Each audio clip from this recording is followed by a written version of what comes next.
नीलम नगर गांव के एक छोटे से मकान में रमेश अपने परिवार के साथ रहता था। उस गांव में केवल रमेश ही ऑटो चलाता था। उसकी आलस की वजह से हर दिन उसके घर में झगड़े होते रहते थे। एक सुबह,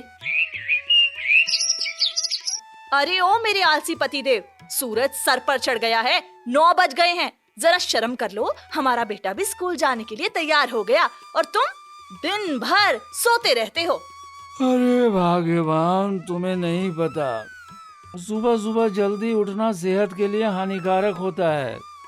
सभी बड़े बुजुर्ग डॉक्टर यही बोलते हैं कि सुबह जल्दी नहीं उठना चाहिए। डॉक्टर ने बोला था या तुम्हारे इस बिस्तर ने, जिस पर तुम पूरा दिन आराम फरमाते रहते हो? आए बड़े डॉक्टर ने बोला था। पापा, आप तो मुझे ऑटो ड्राइवर नहीं लगते हो। आपको तो देखकर ऐसा लगता है जैसे आप बहुत बड़े बिजनेसमैन हो, जिसके पास किसी चीज की कमी नहीं है। रहने दे बेटा, इन्हें बोलकर कोई फायदा नहीं है। इन्हें तो बस पूरा दिन आराम फरमाना है और समोसे खाते रहना है। इनका बस चले तो मेरे मरने पर भी मुझे दोबारा जिंदा करके कहेंगे कि गौरी मेरे लिए समोसे बना दे। बेटा मेरी बात को समझ, अगर तू ऐसे ही आलस करता रहेगा ना तो लोग तुझे चलता फिरता बिस्तर बोलने लगेंगे। अरे भोली माँ, तुमने वो गाना नहीं सुना है क्या? कुछ तो लोग कहेंगे, लोगों का काम है कहना। पापा, आप तो गाना गाने में भी आलस कर रहे हैं। गाने का भी सिर्फ 2 लाइन ही गाया आपने। हे भगवान, क्या होगा मेरे इस सालसी बेटे का? इसको जरा बुद्धि दो भगवान। अरे अब बस करिए आप लोग, जा रहा हूँ मैं ऑटो स्टैंड। अच्छा गौरी, जरा गर्मा गर्म समोसे तल दो तो समोसे खा कर जाऊंगा तो मन खुश रहेगा मेरा। हाँ हाँ, क्यों नहीं, मन भी खुश रहेगा और पेट भी खुश रहेगा। फिर मस्त आराम से जाकर ऑटो में सो जाना। अरे अब मेरी इतनी भी तारीफ मत करो। हे भगवान, मेरे घर वालों ने भी पता नहीं क्या इनमें देखा था जो मेरी शादी इनसे करा दी। मेरा तो करम ही फूट गया। दे दे बहू, जल्दी से इसे समोसा दे दे, वरना ये फिर से सोने चला जाएगा। बड़ी मुश्किल से उठा है ये। हाँ गौरी, जल्दी ला कर दो, मुझे बहुत भूख लगी है। वैसे भी सपने में बहुत ऑटो चलाया है मैंने। वाह जी, आप तो सपने में ही ऑटो चलाकर थक गए। कभी मुझे असल जिंदगी में भी बोलिए कि गौरी आज मैं बहुत थक गया हूँ। अरे कैसी बीबी है मेरी जो चाहती है कि मैं थका हारा हुआ घर आऊं। अरे तुम दुनिया की पहली ऐसी बीबी होगी जो ऐसा सोच रखती है। थोड़ी देर बाद रमेश अपना ऑटो चाय की दुकान पर खड़ा कर देता है।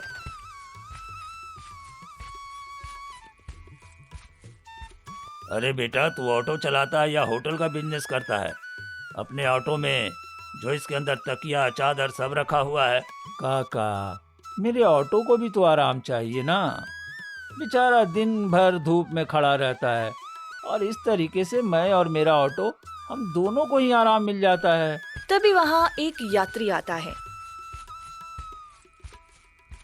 ए भाई सुनो, जल्दी से मुझे डाक भवन ले चलो, वहाँ जाने के लिए बहुत लेट हो रहा है, जल्दी चलो। अरे भाई, क्यों इतना हड़बड़ा रहे हो? जरा सांस तो ले लेने दो। मुझे पहले 5 मिनट सो लेने दो ताकि मैं और मेरा ऑटो दोनों फुल रिचार्ज हो जाए। अरे तुम्हें अभी अपनी नींद की पड़ी है, यहाँ मैं जाने के लिए लेट हो रहा हूँ।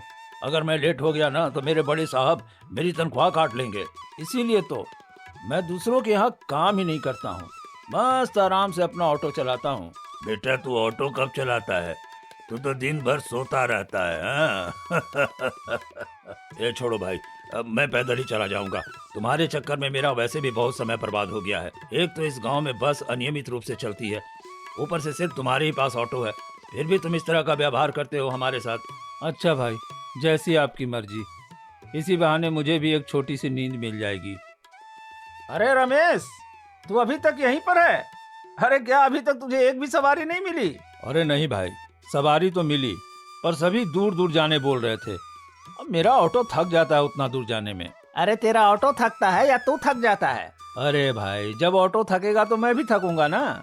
जरा दिमाग लगाओ भाई। भाई मैं तो दिमाग लगाता हूँ, पर अभी फिलहाल तुम्हें अपना दिमाग लगाने की जरूरत है। अरे तुझे सोचना चाहिए कि तेरा बेटा बड़ा हो रहा है, उसे अच्छे स्कूल में एडमिशन कराना चाहिए। बस मेरे भाई, शरीर पहले ही बहुत थक गया है, अब तुम सर मत खाओ। अरे तू नहीं सुधरने वाला, समझ गया मैं। तेरे सामने बोलना ही बेकार है। चल मैं जा रहा हूँ, मुझे बहुत काम है। हाँ हाँ जाओ, तब तक मैं और मेरा ऑटो आराम करते हैं। हे भगवान, उसे जरा अक्ल दे दो। ठीक है भाई चलो, अब मैं भी चौराहे के पास जा रहा हूँ। वहाँ पीपल के पेड़ के नीचे आराम से सो जाऊंगा। रमेश आगे बढ़ता है। भैया स्कूल चलोगे? बेटा वो तो बहुत दूर है, पंचायत जाना है तो बोलो, मैं वहाँ तुम्हें छोड़ दूंगा। अरे आप क्या बोल रहे हैं? मेरा एग्जाम जब स्कूल में है तो मैं पंचायत जाकर क्या करूँगा? पर वो दूर है ना बेटा, मेरा हाथ दुख जाएगा स्टेयरिंग पकड़े पकड़े। हे भगवान, अरे भैया जल्दी चलो, मुझे परीक्षा के लिए देर हो रही है। चलो जल्दी। बेटा पढ़ाई लिखाई जरूरी है, लेकिन मेरा आराम करना उससे भी ज्यादा जरूरी है। क्या? अरे अगर मैं फेल हो गया तो मेरा पूरा साल बर्बाद हो जाएगा।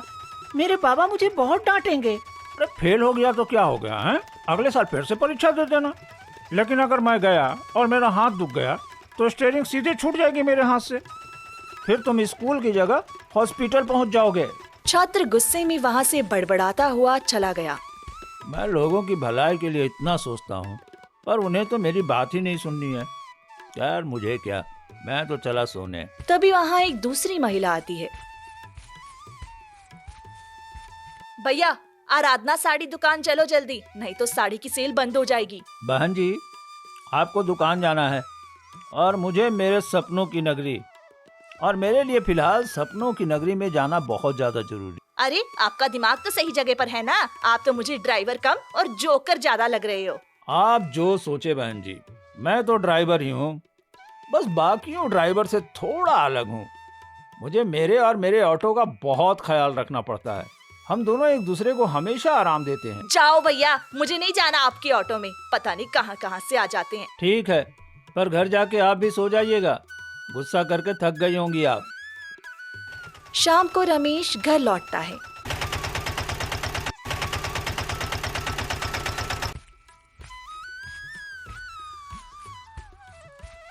आ गए आप? दिन भर तो लोगों को खूब परेशान किया होगा।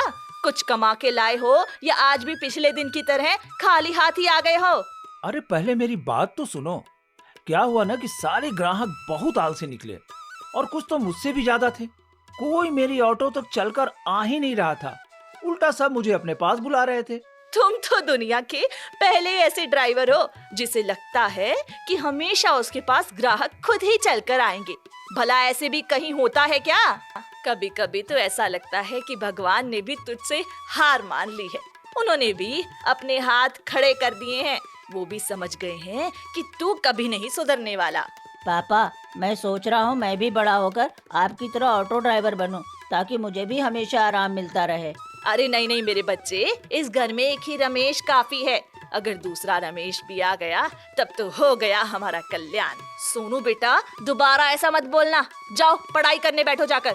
अरे अब तो कम से कम सुधर जाओ। देखो तुम्हारा बेटा भी तुम्हारे जैसा बनना चाहता है। कैसी सीख दे रहे हो तुम उसे? अरे भाग्यवान, तुम पहले मेरे लिए खाना लेकर आओ, और अगर मेरा बेटा अपने शरीर को आराम देना चाहता है तो अच्छी बात है ना। तुम क्यों चाहती हो कि सब लोग हमेशा काम करके खुद को थकाता ही रहे? हाँ हाँ मेरे पति देव जी इतनी मेहनत करके आए हैं, भूख तो लगी होगी ना। हाथ मुंह धो लीजिए, मैं खाना निकाल रही हूँ।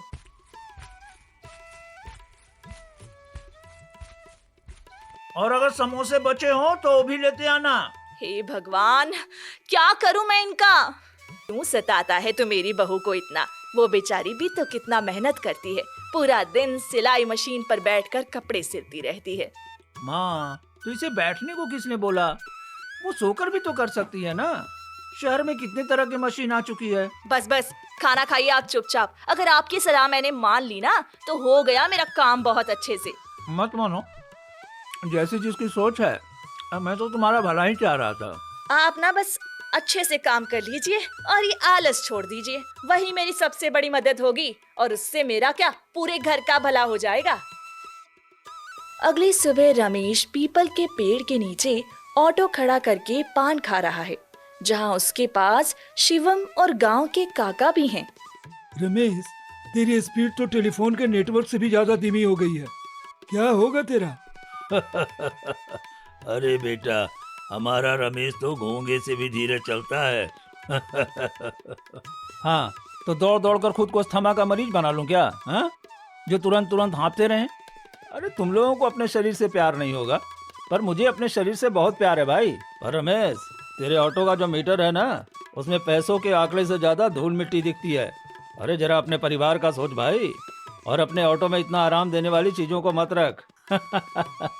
अरे भाई, मेरा ऑटो कोई आम ऑटो थोड़ी ना है, वो तो चलता फिरता होटल है, होटल जिसमें बैठकर सभी को आराम मिलता है, उनकी पूरी थकान दूर हो जाती है। उनकी थकान दूर हो जाती है या तेरी? हैं? हाँ, तो क्या मैं खुद के ऑटो में ही खुद आराम नहीं करूं क्या? भैया चलोगे? हाँ हाँ, क्यों नहीं चलूंगा भाई। बैठिए, तब तक मैं जरा अपना ऑटो का शीशा साफ कर लूं। अरे भाई, आप चलोगे या खुद ही मैं धक्का मार कर ले चलूं इस ऑटो को? अरे भाई, नेकी और पूछ पूछ। चलिए चलिए, शुभ काम में देरी कैसी? क्या? हाँ, आप धक्का मार लीजिए और मैं स्टीयरिंग संभाल लूंगा। और आपने तो सुना ही होगा ना कि एक से भले दो, इससे काम भी आसान हो जाता है। हे भगवान, ये मैं किस पागल ऑटो में बैठ गया। छोड़ो भैया, मुझे नहीं जाना है आपके ऑटो से।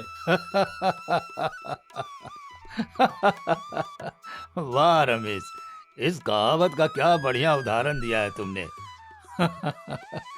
मेरा तो पेट दुख गया हंसते हंसते। तभी वहाँ एक और लड़की आती है। भैया, क्या आज आपका ऑटो चलेगा या बस खड़ा ही रहेगा? और ये मीटर चलता भी है कि नहीं? बहन जी, मीटर तो चलता है, लेकिन बस ये ड्राइवर ही आराम पर रहता है। आपकी वजह से ही हम लोग अपनी मंजिल पर सही समय से पहुंच नहीं पाते हैं, और इस चीज से हमें कितनी तकलीफ होती है आपको क्या पता। भगवान करे जल्द ही इस गांव में और ऑटो वाले आ जाएं, ताकि अगर हमारी बस छूट जाए तो हम ऑटो से जा सकें। और मेरे जैसे ही आलसी लोगों की वजह से लोग हंसना सीखते हैं। उनकी जिंदगी में आराम कितना जरूरी है, उन्हें मुझे देखकर ही पता चलता है। बस लंबी लंबी बातें करवा ले कोई आपसे। खैर, आज आपने मुझे चौथी बार मना किया है, अगली बार से मैं आपके ऑटो के पास भी नहीं आऊंगी। चलो, शाम हो गई, अब मुझे घर चलना चाहिए। बेचारा मेरा ऑटो भी थक गया है। रमेश घर आता है। आ गए? आज भी कुछ नहीं कमाया होगा, है ना? अरे मैं क्या बताऊं गौरी, आज तो लोग खुद ही इतने तेज थे कि मुझे मौका ही नहीं मिला किसी को अपने ऑटो में बैठाने का। बेटा, तू तो और आलसी होता जा रहा है। तुझे तो हमें कहीं ले जाने में भी डर लगता है, तो वहाँ भी शायद सोकर ही आ जाएगा। पापा, मैं बड़ा होकर एक अच्छा डॉक्टर बनूंगा और आपके लिए मैं एक ऐसी दवा बनाऊंगा जिससे आपका ये पूरा आलस दूर हो जाएगा। बहू, तो सोनू का वो अलार्म घड़ी रमेश के पास रख दे, जो इसने शहर से लाया था। तब ये सुबह जल्दी उठ जाएगा। माँ जी, मैंने वो भी करके देख लिया है, पर इन पर किसी चीज का असर होता ही नहीं है। अरे ओ रमेश, कहाँ है? अरे बाहर आ जल्दी। हाँ बोलो भाई, क्या हुआ? भाई, ये क्या तेरा ऑटो का नंबर प्लेट है? अरे ये वही है, ऑटो स्टैंड पर गिर गया था। धन्यवाद दोस्त। अरे चलो, मैं चलता हूँ, माँ घर में इंतजार कर रही होगी। ठीक है भाई। अगली सुबह। ए जी, जल्दी उठिए, बाकी लोग अपने काम पर कब के पहुंच गए हैं और आप अभी तक खराटे मार रहे हैं। अरे भाग्यवान, नसीब से ज्यादा और समय से पहले कोई सवारी नहीं मिलती। मुझे तो नींद भी नसीब की देन लगती है। बेटा, अगर आलस की नौकरी होती ना तो तू सीधा मंत्री बन जाता। पापा, आपका अलार्म घड़ी भी आपको देखकर शर्मिंदा हो जाता होगा। सुनिए जी, आज खाली हाथ वापस मत आइएगा, घर का सारा राशन खत्म होने को आया है। अरे तो चलो ना, हम कुछ दिन के लिए तुम्हारे मायके से होकर आते हैं। वैसे भी तुम्हें अपनी माँ से भी तो मिलना था ना। मुझे नहीं जाना है कहीं, आप चुपचाप से आज राशन लेके आ जाइएगा। अच्छा अच्छा, ठीक है, मैं ला दूंगा राशन। इतना गुस्सा मत करो, वरना जल्दी बूढ़ी हो जाओगी। हाँ। अब जाइए जल्दी। चल रमेश, कोई अच्छी सी सवारी ढूंढ ले जल्दी से। रास्ते में एक सवारी मिलती है। ए भैया, जल्दी चलो, मुझे शादी में पहुंचना है। अरे भाई, आप तो बहुत दूर का एड्रेस बता दिए, और वैसे भी शादी तो बार बार आती है, और मैं उसके लिए अपने शरीर को नहीं थका सकता हूँ। हाँ, क्या बकवास कर रहे हो? अरे दूल्हा मैं ही हूँ। तब तो तुम्हें भी सो जाना चाहिए, क्योंकि शादी के बाद तो वैसे भी नींद उड़ जाएगी तुम्हारी। हाँ। ए छोड़ो भाई, छोड़ो, मुझे नहीं जाना है तुम्हारे ऑटो में।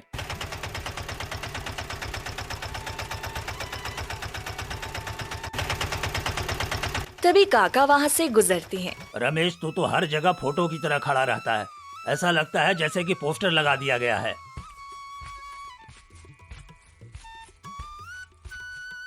भाई, आज तो तू आलस के चक्कर में ना अपना टिफिन भी घर में भूल गया था।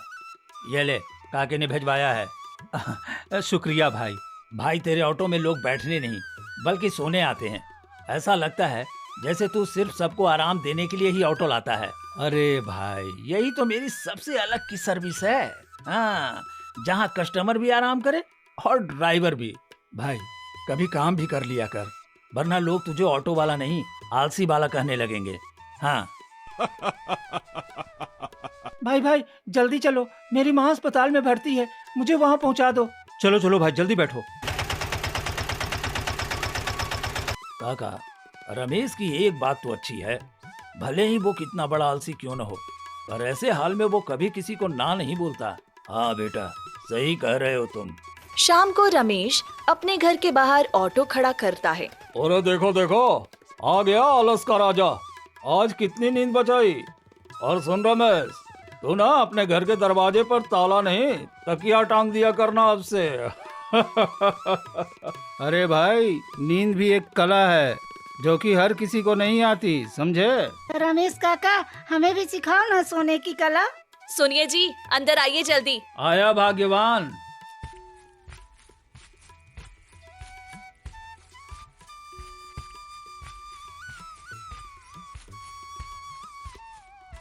आज फिर जेब खाली? कब तक ये मजाक चलता रहेगा? अरे सुनो, पैसे तो आता जाता रहता है, पर नींद सबसे बड़ा खजाना है। और ये लो, मैं थोड़े पैसे लाया हूँ, एकदम ही खाली हाथ नहीं आया हूँ। बेटा, अगर तुझे सोने का ही शौक है ना, तो तू घर में ही रहा कर अब से। कल से ऑटो मैं ही चला लूंगी। माँ, अब आपकी उम्र थोड़ी ना है ऑटो चलाने की। पापा, मैं आपसे बस एक ही चीज सीखूंगा, नींद से प्यार। इसके अलावा कुछ भी नहीं सीखूंगा। हे भगवान, कुछ कर, कुछ तो चमत्कार कर दे प्रभु, हमारे भी भाग खोल दे।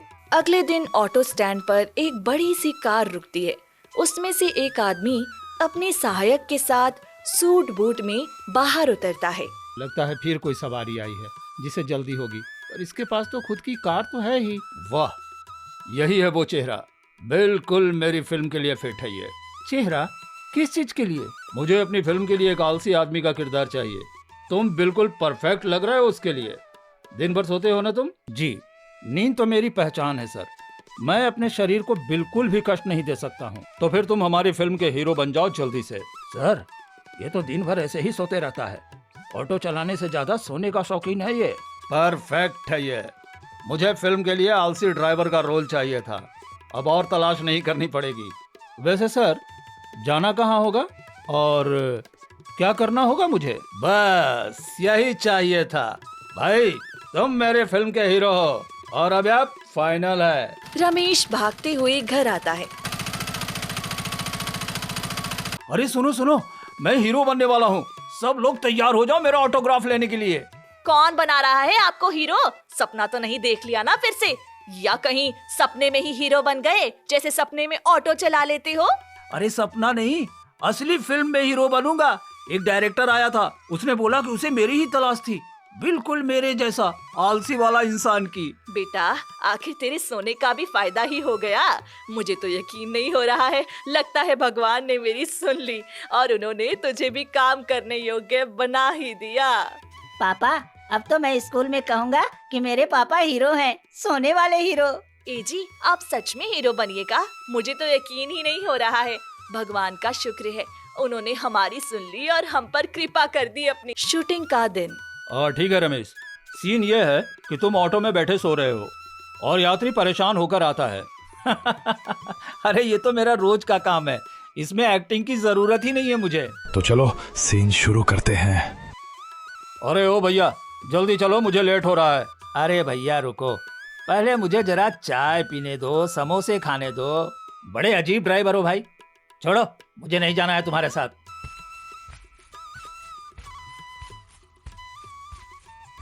कट। शाबाश रमेश, तुम तो कमाल हो। कुछ दिन बाद शाम को शिवम रमेश के घर आता है। अरे रमेश भाई, तुम्हारी फिल्म तो हिट हो गई। तुम हमारे गांव के साथ आसपास के गांव में भी फेमस हो गए हो। पूरा गांव तुम्हें आलसी ऑटो वाला के नाम से जान रहा है। अच्छा सुनो, 7 बजे तुम्हारा इंटरव्यू है। तुम्हें कैसे पता? अरे आज सुबह काकी सब्जी खरीद रही थी, तभी उन्होंने मुझे बताया। तो समय पर पहुंच जाना तुम। हाँ हाँ मुझे पता है, मैं समय पर पहुंच जाऊंगा। अभी चला मैं सोने, अच्छे अच्छे सपने देखने हैं मुझे। अरे उठिए, जल्दी उठिए, टीवी वाले बुला रहे हैं आपको। 2 बार फोन आ चुका है। हीरो बन गए हो अब आप। सब इंतजार कर रहे हैं आपका। सिर्फ 5 मिनट और। कुछ देर बाद हे भगवान, ये कभी नहीं सुधरेंगे। अरे अब क्या कीजिएगा उठकर? 2 घंटे हो गए इंटरव्यू बीते हुए। अरे तो इतना घबरा क्यों रही हो? जाने दो, मैं फेमस हो गया ना, उतना ही काफी है। जितना मिला है उतना में खुश रहना चाहिए, ज्यादा का लालच नहीं करना चाहिए। पापा पापा, ये देखिए आपका फोन बज रहा है। ला दे। आप इंटरव्यू पर क्यों नहीं आए सर? मैं सो गया था। वाह जी वाह, यही तो होता है असली हीरो, जो फिल्म और असल जिंदगी दोनों में एक समान हो। यही तो आपकी पहचान है। जी जी, मैं कभी भी अपनी नींद के साथ कोई समझौता नहीं कर सकता हूँ। मान गई जी मैं आपको, आप कभी नहीं सुधरने वाले हैं। खैर, भगवान आपको कामयाबी दे। इसी के साथ हमारी ये कहानी यहीं पर खत्म होती है।